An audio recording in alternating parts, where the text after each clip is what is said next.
믿는 자, 우리들이 믿는 자죠. 믿는 자가 드리는 기도에 하나님의 손길이 머무신대요.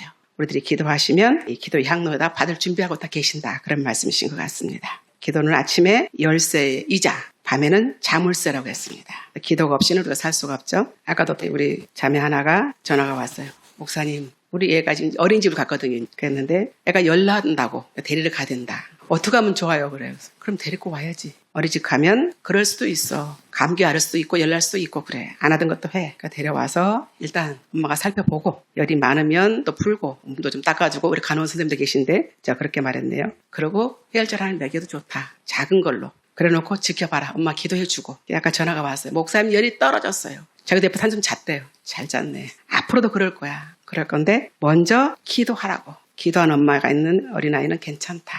그렇습니다. 우리가 기도할 때 이 부분을 자주 떠올리는 것은 아주 중요한 요소가 들어있기 때문에 그런 것 같습니다. 너희 중에 병든 자가 있느냐. 병하면 육신의 병도 있겠지만 마음의 병도 많이 있을 수 있죠. 요즘은 하도 복잡한 세상이라서. 그래서 그는 교회 장로들을 청할 것이요. 장로가 목사님을 말씀하시는 것입니다. 장로를 청할 것이요. 그들은 주의 이름으로 무엇을 바르고 기름을 바르며 그를 위해서 기도할지니라. 기도 제목이 있으면 누구한테 말씀하세요? 목사님께 말씀하십니다. 그래서 목사님은 그 기도 제목 가지고 기도를 하시죠. 저도 이제 그전에는 그렇게 좀 해봤습니다만 말씀 핵심 무조건 기도해야 한답니다. 내가 혼자 근심 걱정 우리 아까 찬송가 365장 불렀지만 마음에 근심 걱정이 있는 것 혼자 근심하고 염려해보니 아무런 유익이 없습니다. 무엇을 하라고요? 내려놓고 기도하라고. 어려움 있을 때도 질병 있을 때도 여러 가지 방안이 있겠죠. 아까 그 얘기 엄마 같으면 첫 얘기이기 때문에 굉장히 자매에 대해서 좀 더 말 좀 하겠지만 그야말로 비혼주의였었어요. 그런데 결혼을 했어요. 아기를 낳았어요. 그렇기 때문에 이제 굉장히 당황도스럽고 근데 아이가 너무 이뻐요. 그래서 잘 키우고 싶어. 내가 가끔 그럴 때가 또 있는 것 같아서 기도하라 그러는 거예요. 남편을 교회 안 다니는 사람 만났어요. 그러다 보니까 이제 굉장히 일이 많아. 남편도 신앙을 가르쳐야 되겠죠. 아이도 신앙 교육을 시켜야 되고 본인도 유지를 해야 되겠고. 그러니까 굉장히 일이 많은 거예요. 이제. 그래도 자네는 할 수 있으니까 해봐. 엄마는 아내는 강해. 할 수 있으니까. 하나님 할 만하니까 붙여주셨을 거야. 이렇게 말을 했습니다.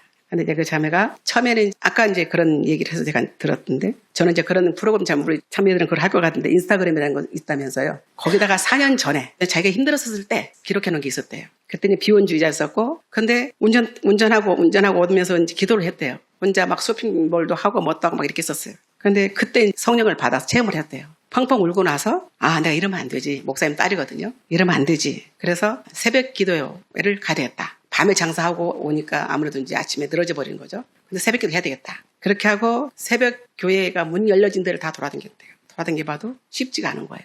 우리 지역에 내가 있던 교회에서는 주변에 작은 교회도 참 많아요. 근데 새벽 기도회 하는 교회가 그렇게 많지 않나 봐. 저는 이제 교육을 배우기로 새벽 기도를 항상 해야 된다 생각을 했기 때문에 저는 교회와 집은 가까워야 된다. 이런 생각을 가지고 살고 있었거든요.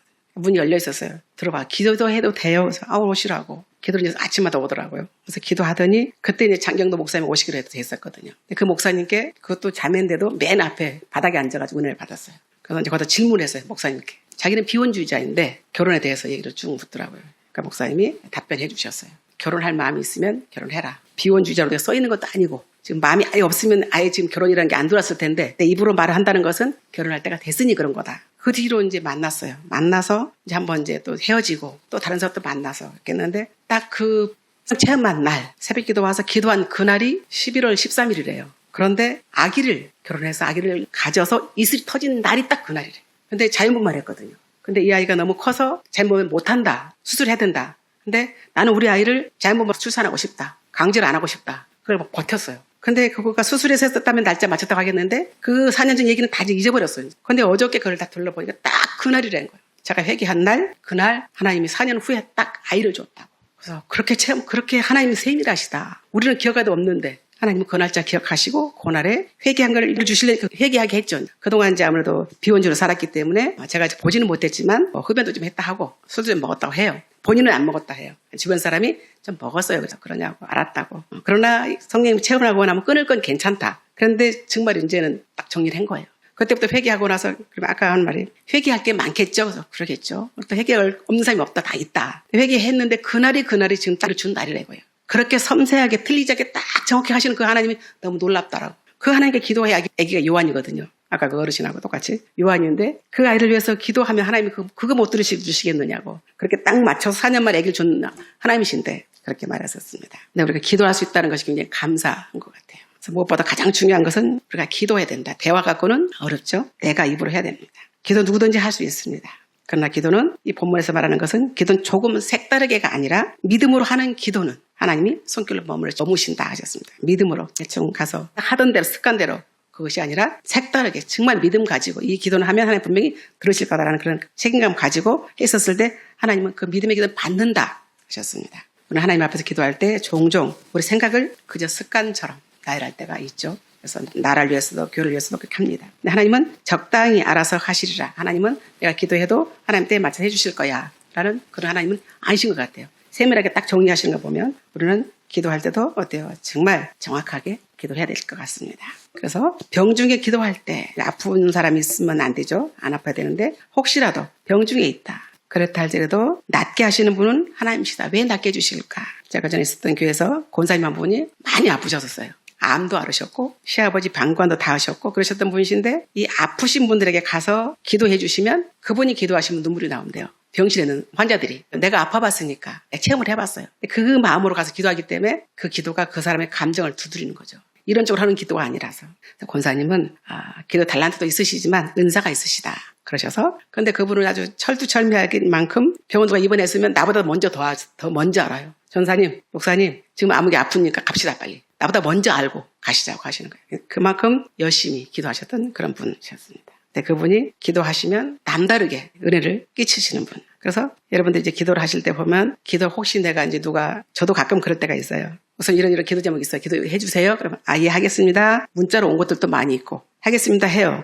또 다른 일들 하다 보면 바로 그거 기도하지 못할 때가 있어요. 기도할게요는 했어요. 그럼 제가 거짓말한 것밖에 안 되잖아요. 나중에 이제 기도하긴 하지만 그만큼 이 폭을 많이 갖지 못하시더라고요. 그래서 이거 진짜 우리 성도들끼리 목사님 계신데 말지만 이게 좀 그렇구나. 좀 많이 무거울 때가 참 많이 있어요. 기도 부탁받고 그걸 다 못할 때는 내 마음이 좀 무거워요. 하겠습니다 했으면 해야 될 거 아니에요. 기도하고 계시죠? 하고 있어요. 대답은 또 해요. 그러니까 그만큼 그 사람이 그 갈급한 만큼 내가 하고 있는가 좀 책임감이 따라오더라고요. 믿음의 기도는 하나님이 역사하실 것이다 라고 바라보고 기도합니다. 믿음의 기도를 드리는 기도 유익이 뭔가 15절 말씀에 알아봤지만 믿음의 기도는 병든 자를 구원한다. 주께서 분명히 일으켜 주시려는 확신 가지고 기도를 하십니다. 그런데 하나님은 어때요? 혹시 죄를 범했을지라도 사하심을 받을 것이다. 이렇게 말씀하십니다. 우리는 그 사람의 죄를 사해줄 수는 없지만 하나님 하실 수가 있습니다. 첫 번째는 구원함을 받는다 했습니다. 먼저는 구원을 받긴 해요. 그래서 먼저 믿음으로 드리는 기도는 구원받는다고 했습니다. 다 구원받았으니까 하나님께 기도를 드리지요. 이렇게 말을 해요. 아까 그분도 교회 한 번도 안 오셨다고 그러셨잖아요. 그런데 교회 많은 역사를 알고 깨고 계시고 하시면서 하시는 거 보면 교회 안 다녀도 알고 있고 다녔어도 안 다녀도 아까 어떤 분이 오셨다 가지고 방문객 있었어요. 여기서 말하는 것은 하나님이 이 어려운 상황 속에서 그를 건져내시어서 이 땅에서 맡겨진 사명을 감당하도록 만들어주신다. 아까 말씀드렸던 것처럼 아팠던 사람이 체험을 했어요. 그랬으면 그 사람이 가서 기도하면 남다르게 영향력이 있으시더라고요. 또 사업을 실패했던 분이 일어나서 다시금 또 기도하시면 또 다른 느낌이 있어요. 하나님 우리에게 이 땅에서 해야 될 당신 뜻을 이루는 사명을 우리에게 주셨습니다. 물론 예수님 이 땅에 사명 가지고 오셨었죠. 죽으러 오셨어요. 그죠? 누구를 위해서요? 나를 위해서. 그죠? 근데 여러분 어떤 사명 가지고 태어나셨으며 지금까지 살고 계실까? 사명 다 아신가요? 아시는 분도 계시고 갑자기 그러니까 내가 사명이 지금 뭔가 그죠? 그러실 수 있을 겁니다. 기도하면 그 사명을 위해서 병에서도 낫게 해주신다. 내가 어떤 어려움이 있었을 때도 그걸 낫게 해주는데 대가가 분명히 있는 거죠. 단순히 낫게 해달라고만 기도하면 아니죠. 비유로 들어본다면 이제 자녀들은 결혼 안 하셨으니까 다르시지만 자녀들이 부모님에게 돈 달라고 해요. 얼마 주세요. 우리 하영 씨 아버지한테 돈 얼마 주세요 해보신 적 있으시죠? 그것이 무조건 주셨어요. 액수 딱 정해서 무조건 아버지가 믿으셨나 보다. 확실하니까 그냥 어디서 쓸 건데 묻지 않고 그냥 주신 거잖아. 물어보실 때도 있고 그냥 줄 때가 달라고 안 해도 그렇죠. 좋으신 아버지시네. 달라고 안 해도. 네, 그래요. 근데 돈 달라고 했습니다. 그런데 얼마 달라고 약속을 했었겠죠? 그러면 그거 어디다 쓸 건데 물어보시는 분들이 저희 남편은 물어봐요. 우리 아이들이 돈 달라고 남자들 둘이 키웠거든요. 어디다 쓸 건데? 예를 들어서 뭐 10,000원 달라고 했다고 해요. 그러면 10,000원 어디다 쓸 건데? 쓰고 영수증 가져와라. 그렇게 해서 아니 지금 이 세상에 영수증 갖고 오라는 게 어딨냐고 저는 중간에서 그럽니다. 저도 영수증이 없고 가격을 못 쓰는 사람이라서 그렇게 해야 된다라고. 그러면 아이들이 나중에 아빠한테 말 못하고 누구한테 해요? 엄마는 나한테 얘기해요. 엄마는 영수증 필요 없으니까. 그렇습니다. 근데 어디다 쓸 건데 했었으면 그게 예를 들어서 뭐 시계를 하나 산다고 했었다 그러면 시계값이 10,000원 주고 샀다고 해요. 그러면 아버지가 생각했을 때는 10,000원이 더 갈 것 같은데 10,000원 달라고 했네. 그러면 아버지가 얼마 주겠어요? 시계 산다고 그러면 10,000원 갖고 안 돼. 더 주시겠죠. 그죠? 그런데 또 거기에서 엉뚱한 생각도 하게 되면 또 안 되니까 그럴 겁니다. 그런 것처럼 하나님은 우리가 뭘 달라고 해요. 때로는 돈도 달라고 저도 저도 돈 좀 줘보세요 했어요. 돈이 갑자기 몇 천만 원 필요했어요. 저도 돈 좀 줘보세요. 좀 써보게. 근데 안 주시고 걱정만 주셨어요. 마음 불편해. 걱정이 많아. 그래서 됐습니다. 나 달라고 안 할게요. 그랬는데 그렇게 이제 예를 들어서 달라고 하면 필요하면 주시잖아요. 더 줄 수가 있어요. 근데 필요치 않으면 안 주시는 거죠. 그래서 그거 사서 뭐 할 건데, 그거 해서 뭐 할 건데 물어보면 그걸 또 예비를 해야겠죠. 시계로 보고 공부하려고 한다. 그러면 맞으니까 주실 거죠. 내가 이 땅에서 하나님 앞에서 어떻게 살길 바라셔서 나의 기도를 들어주실까. 내가 아프면 저도 많이 아팠었거든요. 제가 30대 초반에 누워가지고 못 일어났어요. 눈은 떴어요. 말은 해. 일어날 수가 없어요. 그때 제가 이제 아주머니들 데리고 부업을 했었거든요. 낮에는 막 돌아다니지 이제. 밤에 아침에는 못 일어나는 거예요. 그래서 아무개 아빠, 그때 장로 아니었었으니까 아무개 아빠 나 좀 이렇게 주세요. 그래 마사지를 해가지고 이렇게 세워놓으면 하루 정도 다녀요. 저녁에 누우면 또 그 다음날 또 못 일어나고. 이렇게 했었거든요. 근데 그때는 교회를 제가 우리 어머니 때문에 이제 억지로 나가는 교회였었어요. 내가 받은 성령이 없었기 때문에 그렇게 다녔었어요. 그렇게 다녔었는데 누가 어떤 약을 주셔서 그랬는지 모르겠지만 얼마 있다가 저는 기억이 없을 정도로 아침에 일어나더라고요. 근데 저희 시아버님 뭐 약을 갖다 주고 뭐하고 막 했었어요. 내가 막 기도하셨으라 믿어요. 누워있던 애를 이렇게 세워놨으니까 분명히 뭔가 있겠다. 그 다음에 우리 이제 큰애가 학교 교회에서 발을 다쳤습니다. 그래서 얘만 낫게만 해주면 조건부가 들어간 거죠. 낫게만 해주면 내가 금요일날 꼭 기도할 것이고 철회할 것이고 하나님 떠나지 않고 기도하겠습니다. 그렇게 그게 뭔지도 모르고 그냥 서원 기도했었어요. 낫게만 해주면. 그게 사실 조건부 기도하면 안 된다고 그러시더라고요. 근데 저는 당장 4대 독자 외아들한테 시집을 와서 큰아이가 그렇게 복잡하게 발이가 부러졌으니까 야만 고쳐만 주면 우리 시어머니가 그래. 너 교회 그냥 주일날만 왔다 갔다 해. 주일날 말고는 가지 마. 내가 금요일날 왔잖아요. 그렇기 때문에 안 돼. 그랬다는 시어머니라서 말 듣고 싶지 않아서 얘만 고쳐만 주면 그럼 얘가 또 말할 수 있어요. 고쳐줬잖아요. 걷잖아요. 할 건데. 그래서 그 뒤로부터는 금요 심야 기도를 이제 놓치지 않고 어느 교회를 가든지 가서 심야 기도를 했었습니다. 내가 네 아들을 고쳐줬으니까 너는 꼭 해야 돼? 안 들었음에도 불구하고 지금 멀쩡해서 그대로 축구를 하거든요. 건강하시잖아요. 그죠? 그래서 나는 하나님께 약속했으니 나도 해야 되겠죠. 자, 그러면 하나님께서는 우리들에게 그거를 주셨으니까 너 이거를 사용을 받기를 원하시는 것 같아요. 사용을 받기를. 그래서 헌신하기를 원하시기 때문에 우리를 고쳐주시기도 하시고 필요를 채워주시기도 하시고 능력도 주시고 하십니다. 그 사명에 대한 자각이 필요할 때 하나님 절대로 죽이는 법은 없다. 그래서 그 뒤로도 제가 이제 굉장히 좀 힘든 고비를 좀 많이 넘겼어요 또. 그랬었는데 불구하고 지금 생각해보면 하나님 참 저는 이제 만나면 복이 있다고 생각을 합니다. 만나면 복이 있어서 제가 좀 부실하다 보니까 옆에 능력자들 붙여주셔요. 그래서 저를 좀 만들어 가시는 것 같아요. 처음부터 야무지게 생긴 게 아니고 부족한데 이 사람 만나서 좀 야무러지고 이 사람 만나서 야무러지고 해서 그래서 쓰시는 것 같아요. 순종하는 마음밖에 없으니까 제가. 그래서 하나님이 지금까지 붙여주시고 쓰셨으니까 앞으로도 그럼 제가 하나님 쓰시려면 붙여주세요. 만나게 해주세요. 그저 쓰세요 그러면 이렇게 기도할 때가 많습니다. 그래서 이제 환난에서 또는 질병에서 건져주십니다. 우리의 목적은 질병이 낫고 이 땅의 생명 연장되는 것만이 아니잖아요. 그죠? 사는 날까지는 하나님께 분명하게 내가 너 이렇게 해줬으니 이러신 분은 아니시지만 양심상 내가 해야 되지 않겠는가 생각할 것 같아요. 자, 그래서 열심히 저에겐 돈을 안 주시는 것 같아요. 하나님이 돈을 제가 잘 낭비를 많이 해요. 뭐라 그럴까? 계산 없이 쓰기도 하고요. 저 이제 장모님이 딱 쥐고 있으니까 제가 뭘 못하지. 저에게 금고를 맡기면 제가 아까 같은 경우도 전 주었어요. 누가 뭐라 하면 그냥 주고 생각 없이 그냥 그전에 있었던 교회에서도 전등품을 사면 그 교회 규모에 맞게 사야 될 거잖아요. 근데 제가 이제 큰 게 있었던 그 가락이 있어서 그것대로 사요. 크게 많이. 쟁여낼 공간도 없어. 의자 밑에 다 넣어놓을지라도 크게 사요.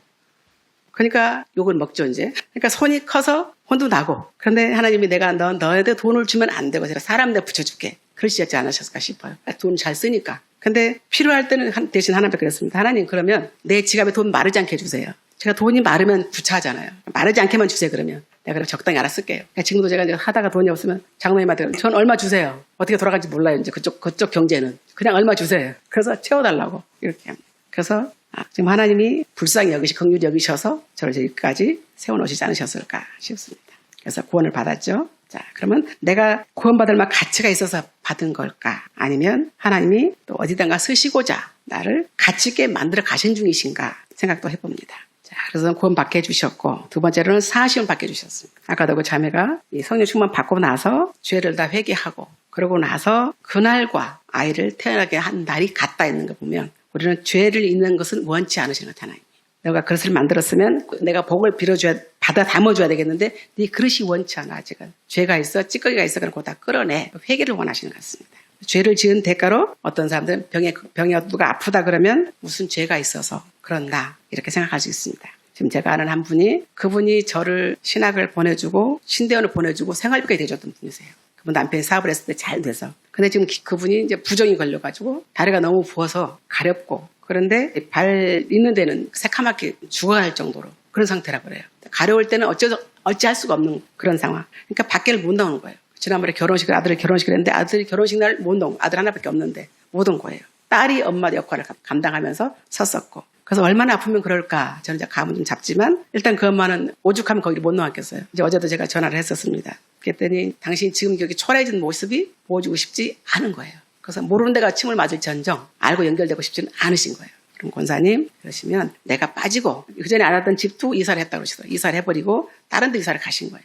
그래서 그러시면 내가 집에 안 갈 테니까 저는 집을 주소라면 가거든요. 안 갈 테니까 목사님하고 연결해서 나왔으면 좋겠다. 얼마나 가려울 때는 얼마나 가렵잖아요. 긁어도 가렵습니다.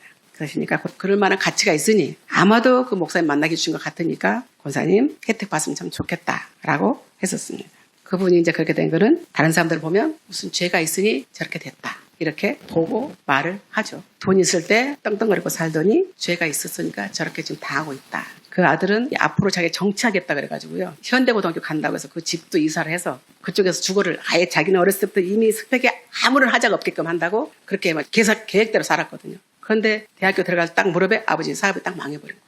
부도가 한 몇 번 나다 보니까 딱 접어져 버린 거죠. 그러니까 마음의 계획은 세울지라도 그 계획을 이루신 분은 하나님이셨는데 아닌 거죠. 그래서 분명히 죄가 있으니 저렇다라고 보고 있는 사람들도 있습니다. 근데 병이 원인은 사실은 모르잖아요. 병은 죄가 있어서 그런 건지 아니면 그 병으로 인해서 다시금 은혜를 주시려고 그러시는지 그건 모르잖아요. 비록 죄 때문에 병이 걸렸다 할지라도 기도하면 용서해 주신다라고 하셨어요. 자, 너희 질병이 죄로 인한 것이라 할지라도 엎드려 기도하면 문제까지도 근원까지도 혈류병 들렸던 여인이 어때요? 근원까지 말려주셨잖아요.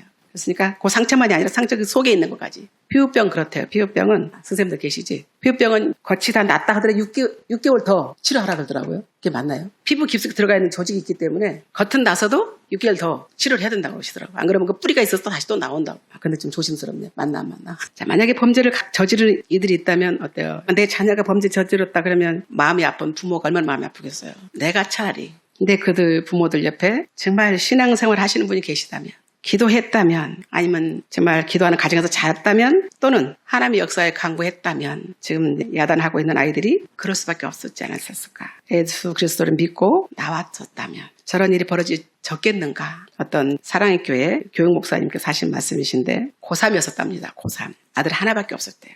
그런데 그 아이가 공부를 잘 하다가 하루는 이 어머니가 학교 갔다 왔어? 엄마는 할 수 있잖아. 이제. 뭘 주려고? 간식 주려고 이렇게 물어본 거예요.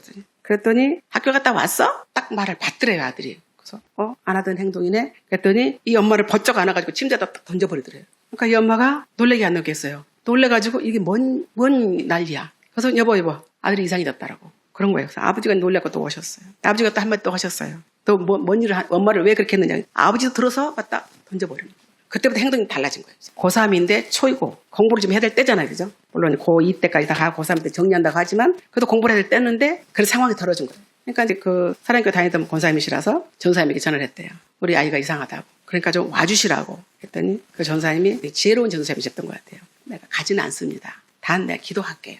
엄마도 기도하세요.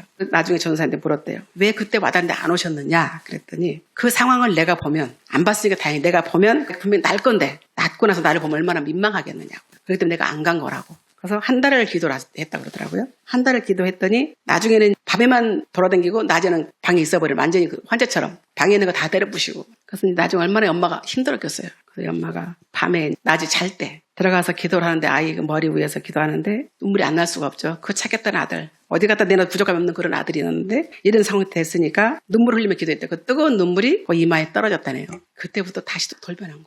엄마 왜 그래가 된 거예요. 그러고 나 정신 차려가지고 기도를 한다. 공부를 했는데 서울대를 들어갔대요. 그 아이가. 그러니까 누구의 기도로? 어머니의 기도. 눈물 흘리는 기도. 그 기도 때문에 그 아이가 다시금 엄마 내가 시험 한번 해봤어. 누구를? 이런 경쟁 이 막중한 때 이때 시험을 해봤다고. 엄마 아버지를. 얼마나 자기를 사랑하는가. 이게 모험도 아니고 뭣도 아니고. 그죠? 근데 그랬다고 그래요.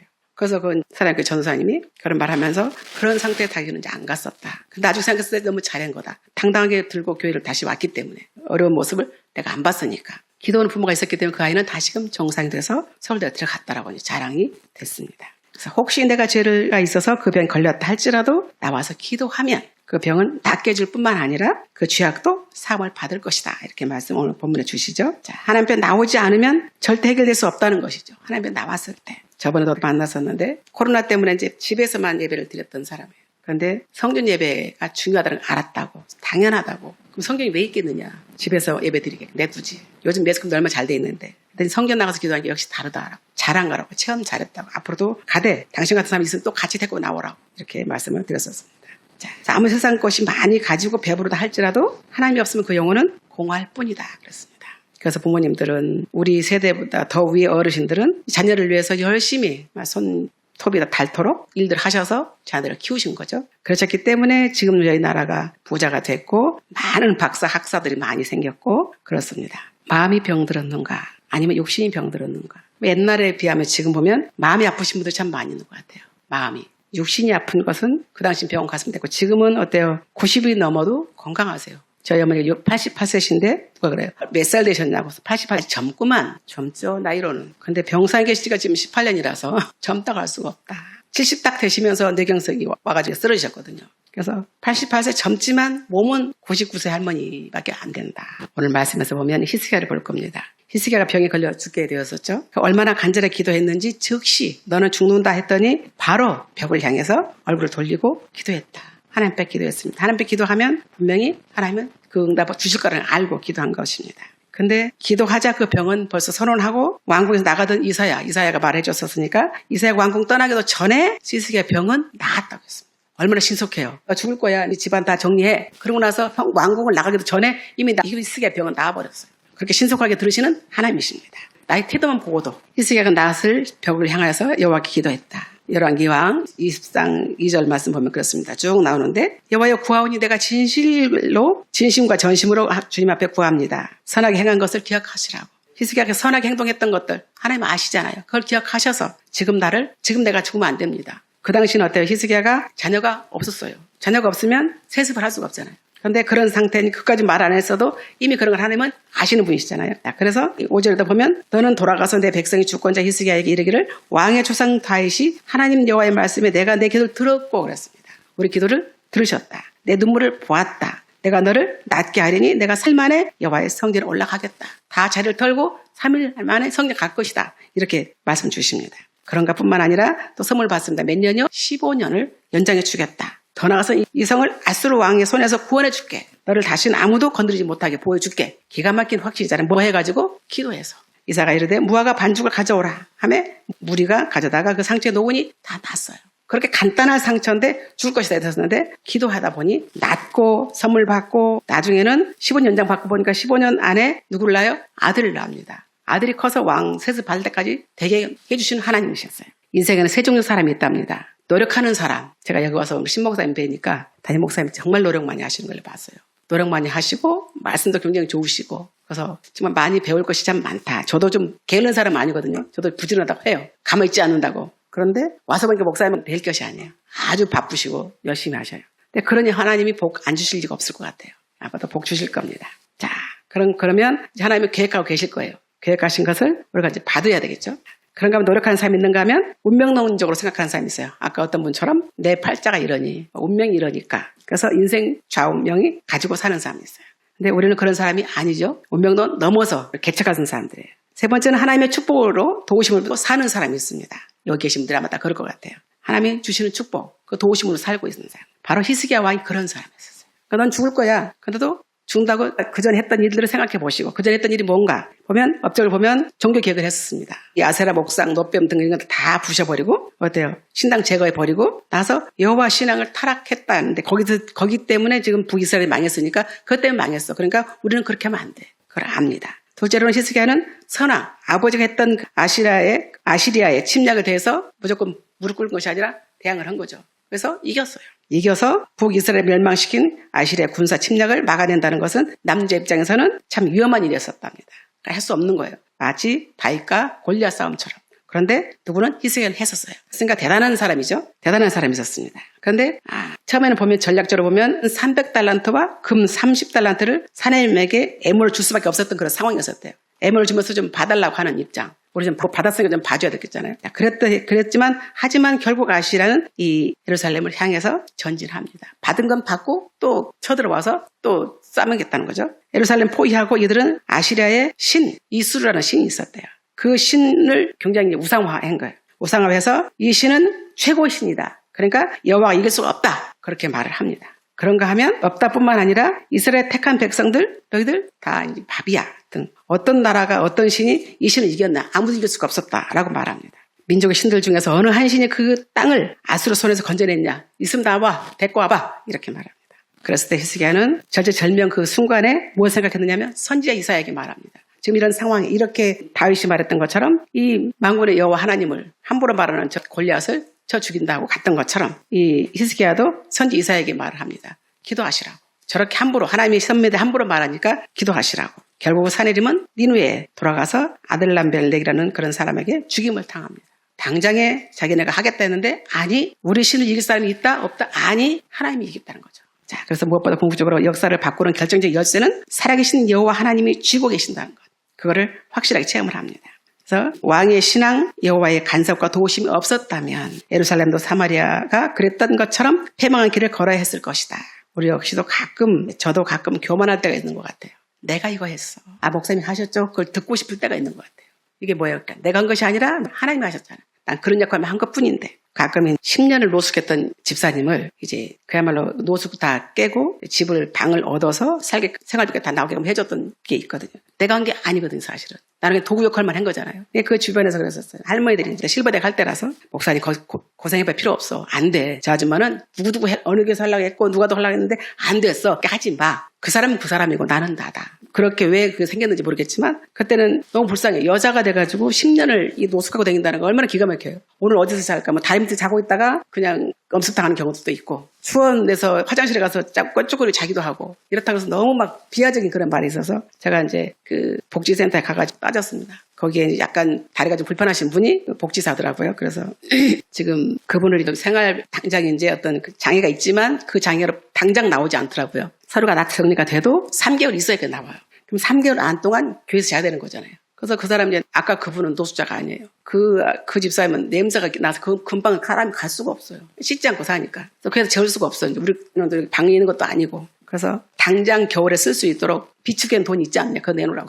근데 아마 그렇게 쓸 수 있는 돈들이 있는 것 같더라고요. 그래서 그걸 내놓으라고. 근데 한 달에 10만 원, 30만 줄 수 있대. 그건 내놓으라고. 그래야 이 사람은 가서 살리지. 안 그러면 내가 나도 교회 있는 사람인데 내 방 줄 수도 없고 이 어떡하냐. 이 냄새나는 사람을. 30만 원 줘서 밑에 집에 가가지고 아줌마 이렇게 됐으니까 방 미리 선물 받았다가 치고 방 좀 달라고. 빈 방이 하나 있었어요. 그래서 그렇게 해서 이제 그 사람을 거기다 들여놓고 목욕탕 갖다가 시켜갖고 갖다 놓고 이제 아무튼 해서 했었어요. 지금도 옆에 사람들은 내가 했다라고 그래요. 그래서 아니 내가 아니라고. 근데 조금 우쭐할 때가 있어요. 목사님 그거 했는데 누구 남자를 또 데리고 왔어요. 그분도 좀 해주라고. 해서 아니라고. 내가 한 게 아니니까 아니라고. 더군다나 여성도 아니고 남성을 내가 어떻게 하냐고. 못 한다고. 근데 교만할 때가 있은 것 같아요. 그래서 교만 절대 안 된다. 하나님 싫어하시니까 됐습니다. 자, 무엇보다 역사를 바꾸시는 분은 열쇠 갖고 있는 계신 분은 하나님이신 거죠. 하나님께 영광 올려드려야 되는데 올려드리지 못하고 내가 그걸 차지한다 그러면 나는 하나님이 교만하다 그러실 것 같아요. 자, 왕의 신앙 보면 여호와의 간섭과 도우심이 없었다면 하나님이 안 도와주셨다면 예루살렘도 사마리아도 그랬던 것처럼 패망을 걸었을 것이다. 히스기야의 말처럼 맞는 말이 된 거죠. 자, 히스기야가 잘한 것이 또 뭐가 있느냐면 사내림 침략 때 떨고 있는 것이 아니라 멀리 바라봅니다. 저도 목사님하고 가끔 대화할 때 보면 여성들이 보는 눈하고 아침에도 여기 와서 그 트럭이 돼 있더라고요. 그래서 전화를 걸어가지고 죄송한데 제가 먼저 좀 대고 대십시오 했어요. 그랬더니 좀 자리를 좀 빼놓으셨어요. 그래서 갔다가 후진해서 너무 좀 걸릴 것 같아. 그래서 앞으로 더 갔어요. 그랬더니 나중에 사장님 그러시더라고요. 올 수 있는 거리였는데 왜 못 돌아오고 다시 또 갔느냐. 한 바퀴 돌고 왔거든요. 그랬냐. 제가 좀 안 나온다고. 각이 안 나온다고. 그랬더니 여성 남성의 그 차이인 것 같다. 그러고서는 죄송합니다. 그러고서는 올라왔죠. 근데 이 히스기야는 보면 힘들 때 더 머리를 더 쓰더라고요. 단단한 바위를 뚫어서 520m 정도 되는 그 터널을 만들어서 뭘 만들었느냐면 성 밖에 있는 기온샘, 그 물을 성 안으로 끌어옵니다. 전쟁 때 그렇게 어떻게 할 수가 있어요? 전쟁하면 물과 먹을 것이 없으면 그냥 패는 거잖아요. 근데 그 물을 끌어와요. 정밀한 토목공학한 사람들 아니고서는 할 수 없는 이북 사람들이 터널을 잘 뚫지만 그때는 그런 것도 없었을 텐데 딱 뚫어서 어떻게 보면 동쪽에서 온 것과 서쪽에서 온 것과 딱 마주칠 정도로 뚫었단 말이죠. 뚫어서 신라 못을 끌어옵니다. 자, 남은 사적에 보면 역대질에 기록되지 않았느냐 이렇게 말씀하고 있는데 그만큼 히스기야는 훌륭한 일을 많이 했었으니까 너 이제 죽을 것이다 하니까 나의 일들을 기억하시고 이거 했잖아요. 그것이 아니라 기억하시고 날 좀 다시 살려달라고 그랬을 때 하나님이 다시금 기회를 주신 것 같습니다. 우리에게도 기도로 인해서 하나님의 용서와 모든 문제와 또는 지금의 기도 제목들이 있을 때 때로는 그 기도 제목이 나에게 화가 될 수도 있겠지. 지금 너무도 무거워 힘들어. 그것 때문에 내가 어찌하면 좀 어려움 겪고 있을 수도 있어요. 우리 장로님도 지금 월요일날 병원에 가면 확실하게 이제 뭐가 나오겠죠. 지금 검사 다 하고 결과를 보러 가면 되니까. 그런데 본인은 아무렇지 않아요. 너무도 편안해요. 나만 지금 믿음대가 없는 건지 그때 과연 어떤 결과가 나올까. 불안, 초조, 나만 그래. 그래서 장로님 뭐라 하냐면 그냥 죽으면 강경화돼서 죽는다. 그냥 죽으면 되지. 날 보고 왜 그렇게 불안해하느냐. 그래서 죽는 것은 하나님이 하실 거니까 괜찮다 나도. 근데 지금 타임은 아니다. 지금 타임은 한 3년 더 있다가 그때 가시라고. 왜냐면 사역 다 끝내고 지금 가셔버리면 남들이 봤었을 때 내가 나한테 욕먹을 거 아니냐. 그러니까 나 욕 먹지 않게 3년만 더 버티다가 그때 가셔도 된다. 이렇게 욕심을 부리고 있습니다. 근데 지금도 보면 편안해요. 편안하게 어젯밤 같은 경우는 누가 뭘 줘서 같이 먹고 남은 불편해 속이. 근데 아무렇지 않았었다고 일어나셔서 또 출근하시고 내가 믿음이 좀 부족한 모양이에요. 아직도. 그래서 문제 그거를 갖고 회복하려고 애를 쓰고 있는데 내가 하는 것이 아니라 오히려 하나님이 하셔야 되겠죠. 하나님께 맡겨드리는 그런 기도를 나부터 해야겠다 싶어서 기도 제목을 정했었습니다. 그래서 건강 회복이나 은총이 여러분들에게 이루어지고 지금 이제 어떤 문제가 있는 것 이것 또한 갖고 기도하다 보면 우리 화가 복이 되어서 나에게 더 큰 열매로 다가오는 그런 체험을 하셨으면 좋겠다 싶어 기도합니다.